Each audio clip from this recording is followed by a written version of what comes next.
Short story ideas. Good evening. It's Friday, the last day of July, and I know I said it last night, but the year, we're 7/12 of the way through the year, and since Christmas in England seems to start earlier and earlier and earlier, probably next month in August, that's tomorrow. Actually, it will. A lot of stores will start putting Christmassy stuff up, and then they'll take it down and put Halloweeny stuff up, and then they'll put the Christmas stuff back, assuming that they're not running it in parallelism. Anyway, because I'm not kidding. The charity stores will have their Christmas cards out sometime in the coming month because they want to get ahead, which is nuts. It really, really is. Bearing in mind, not 5-6 months ago, I could have got the same Christmas cards at a radically discounted price if I'd been prepared to store them away somewhere and then take them out. And I mean, I can understand why they do it. They're strapped for funds. They are charities. And anyway, okay, so that could be a short story prompt, couldn't it? There's a lot of hoarding going on during the early days of coronavirus, before all the lockdowns. People hoarding toilet rolls and sanitizers and goodness knows what else. Flour. People started baking. So the store cupboard idea. I know that there are a couple of religions where you're supposed to. They all very keen on tithing. They all want 10% of your money. And one or two of them also teach that because of the end days, what preppers would call the excrement hitting the fan, you're supposed to have a store cupboard which will see you through lean times, which is actually not such a bad idea, because you never know when lean times, in the form of you can't get out because you've got a sprained ankle or something, are going to strike, and therefore you've got powdered milk if you need that, canned stuff or whatever. You have to tidy through until you heal. And if there's a big economic crisis, for example, maybe you lose your job, or there's a massive bill that you've got to meet, so all your wages, salary, savings have to go to meet that, then you've got something to tide you through. So I think we're going to use that as today's story prompt. So where's me list of stories that you could write about that?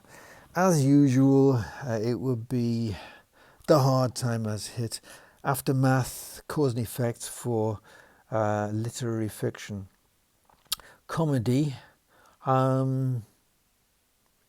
you find that, I don't know. I can't write comedy. I'm terrible at it. It always comes out horrible. It comes out like BBC sitcom, the bad sort. So if you're a comedy writer, I'll leave that up to you. That's your prompt though. So write something funny. Romance. Ooh. Good Samaritan type finds out that you're in trouble and starts leaving stuff, and the two of you fall in love. By you, obviously, I mean your protagonist, not you. Sci-fi, dystopia. This has been done quite a few times. The Road, for a start. The Stand, Stephen King. Deprivation. All the zombie things, they all have to go out and scavenge stuff, don't they? And ditto fantasy, some kind of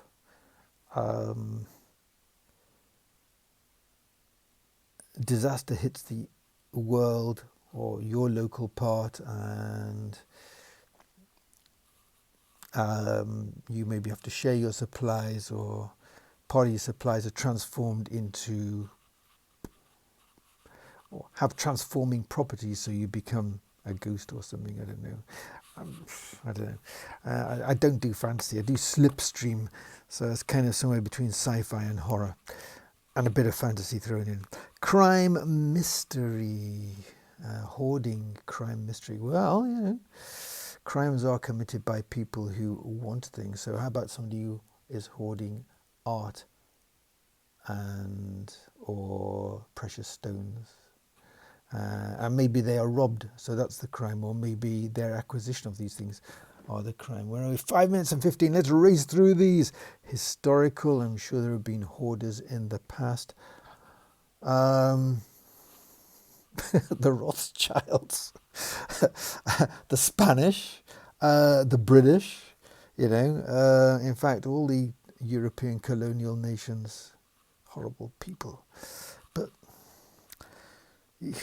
no buts, just nasty.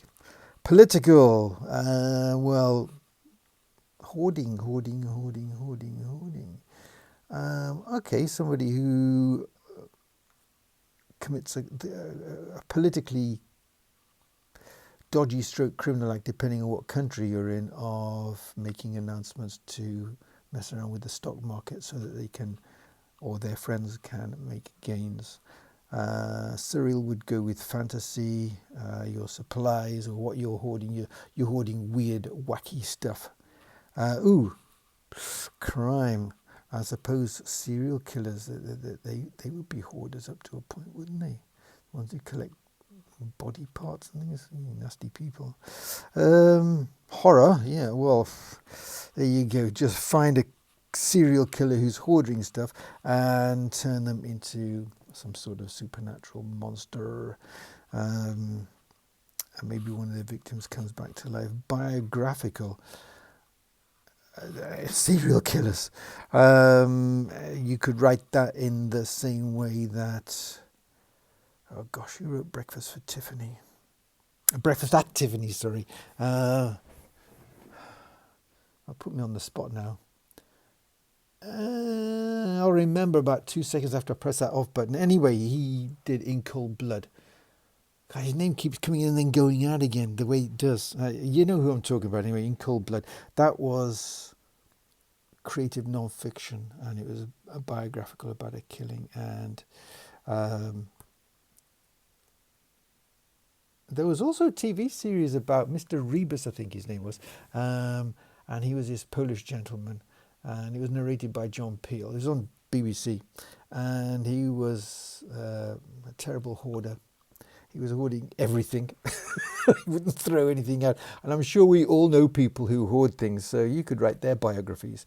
What caused them to hoard and the problems that it causes for them and for their family and for people around them.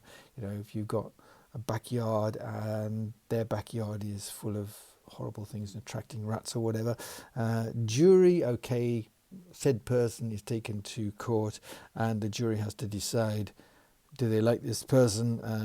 What are they going to do? Well, you're supposed to go on the facts and the law, aren't you? But I'm sure a lot of trials are done on whether or not they feel sympathy for the victim. And then that's it. Okay, right. 8 minutes and 24. I'll do it one day. I will do it one day. Okay. Like and subscribe if you find these tips useful, because then other writers will be able to find and discover them. We'll need a lot of literature. We need entertaining. We need your talent. Okay, no writer's block. Good night.